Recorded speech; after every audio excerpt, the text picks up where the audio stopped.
Well, the Bihar battle has already begun at the back of the Prime Minister taking on the Bihar Chief Minister in his own territory in Ara, Bihar. Well, let's cut across to Nitish Kumar responding. और जैसे सड़क की परियोजना थी उसके लिए CPWD, IRCON, ये सब जो केंद्रीय एजेंसी थी उसको चिन्हित किया गया था। मैंने विरोध किया था कि राज्य सरकार की योजनाएं इसको राज्य सरकार के हवाले करना चाहिए, वो अपना कार्य अपने ढंग से कराएंगे, बाकी चीजों को आप देखिए। लेकिन ये मानसिकता थी उस समय की। मैंने तो साफ कहा, मैं तो अलायंस में था, लेकिन आप सोच सकते हैं कि यह मानसिकता बीजेपी की रही कि बिहार को देना है लेकिन केंद्रीय एजेंसी काम करेगी। इसके बाद काम करने का मौका मिला, हम लोग की सरकार बन गई। हमने देखा कि कोई योजना क्रियान्वित हो ही नहीं रही है, कोई सेंट्रल एजेंसी काम ही नहीं कर रही थी।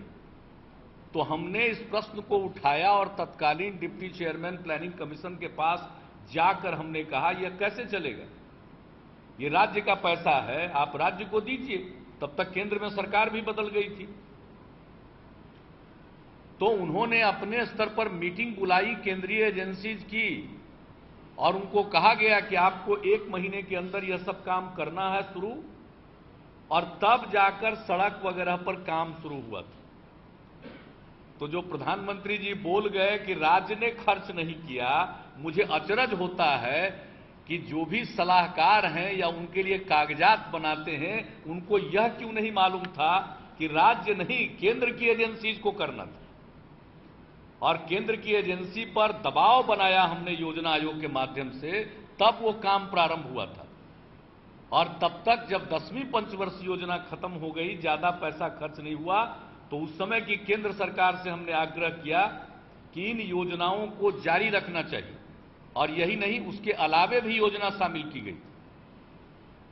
जो एनडीए के समय की योजना थी उसमें और कुछ योजना शामिल हुई।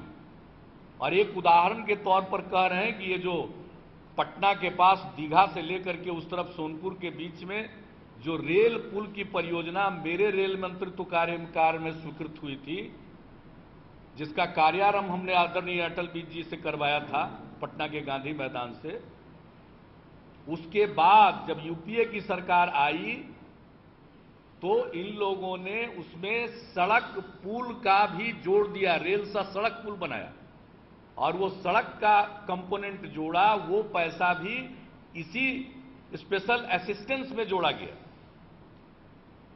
इसी स्पेशल असिस्टेंस में जोड़ा गया। तो हम लोगों ने पहल की और उस पहल के उपरांत वह योजना 11वीं पंचवर्षीय योजना में जारी रही। केंद्र सरकार ने सम विकास योजना का नाम बदल दिया, उसको बीआरजीएफ कर दिया, बैकवर्ड रीजन ग्रांट फंड, पिछड़ा क्षेत्र अनुदान निधि जब उसका कर दिया नामकरण, तो वह पैसा बीआरजीएफ के विंडो से मिलना शुरू हुआ और ये काम होता रहा। और ये पैसा जो राज्य सरकार पर तोहमत लगा रहे, हम पूछ रहे हैं, उसी में विशेष सहायता में था बरौनी और कांटी थर्मल प्लांट का आधुनिकीकरण और जीर्णोद्धार। मैं बार बार कहता हूं कि वो काम कौन कर रहा है? वेल के द्वारा हो रहा। 14 बार उसकी तारीख बदली है आदरणीय प्रधानमंत्री जी। मैंने तो आपसे पटना की सभा में भी कहा था सरकारी प्रोग्राम में, तो कसूर राज्य का नहीं है, ये जो केंद्रीय एजेंसीज हैं उन्हीं को क्रियान्वित करना है। इसलिए आरोप फेंक दिया और कहा कि पैसा रखा हुआ। इसके बाद बिहार के विशेष राज्य के दर्जा का अभियान जब जोर पकड़ा तो हम लोगों ने 1,18,00,000 लोगों का हस्ताक्षर करवाया, ज्ञापन प्रधानमंत्री जी को सुपुर्द किया गया। तो एक कमेटी बनाई गई जिसमें फाइनेंस मिनिस्ट्री के भी एक सेक्रेटरी थे, जहां तक मुझे स्मरण के आधार पर मैं कह रहा हूं, संभवतः सेक्रेटरी एक्सपेंडिचर, और दूसरे प्लानिंग कमीशन के सेक्रेटरी, 2 लोगों की कमेटी बनी। और इन लोगों ने अपनी रिपोर्ट दी कि जो क्राइटेरिया पहले से बना हुआ विशेष राज्य के दर्जा का, उसके आधार पर हम तो इसकी सिफारिश नहीं कर सकते हैं, कमेटी ने कहा, लेकिन बिहार को विशेष सहायता मिलनी चाहिए।